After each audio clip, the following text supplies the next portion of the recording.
சென்னையில் செல்லப்பிராணிகளை வளர்ப்போர் 3 மாதங்களுக்குள் உரிமம் பெற வேண்டும் என மாநகராட்சி ஆணையர் ராதாகிருஷ்ணன் தெரிவித்திருக்கிறார்.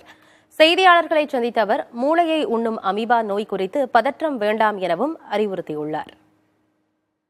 அடுத்த 3 மாதத்துக்குள்ள எல்லாரும் பண்ணோம் அப்படிங்கிறது எங்களோட வேண்டுகோள். அதற்கு பிறகு வீட்டுக்கு வீடு வந்து அது ஏனென்றால் என்ன மாதிரி பிரீடு இருக்கு, அவங்க கரெக்டா பிரீட் பண்ணும்போது இன்டிஸ்கிரிமினேட் பிரீடிங் அலோவ் பண்ணக்கூடாது, அவங்க தடுப்பூசி போட்டு அந்த அவங்களோட செல்லப்பிராணிக்கு போடுறாங்களா, அது மட்டும் இல்லாமல் வெளியே இடத்துக்கு கொண்டு போகும்போது என்ன ஏற்பாடு பண்ண எல்லாத்தையும் கணக்கீடு செய்வதற்கு கம்பேனியன் பெட் அனிமல் லைசன்ஸ் முக்கியம்.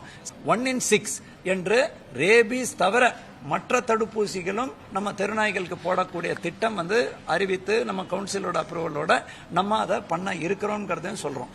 நம்ம எந்த நோயை பொறுத்த வரைக்கும் நானே ஏற்கனவே சுகாதாரத்தில் இருந்ததுனால சொன்னேன், ஒன்று தேவையற்ற பதட்டம் இருக்கக்கூடாது, அதே நேரத்தில் நம்ம கவனக்குறைவா இருக்கக்கூடாது. பர்டிகுலர்லி ஸ்விம்மிங் பூல் மூலமாக நம்மளுக்கு இந்த பர்டிகுலர் டிசீஸ் வருதுங்கிறது கேரளாவில் சொல்றோம்.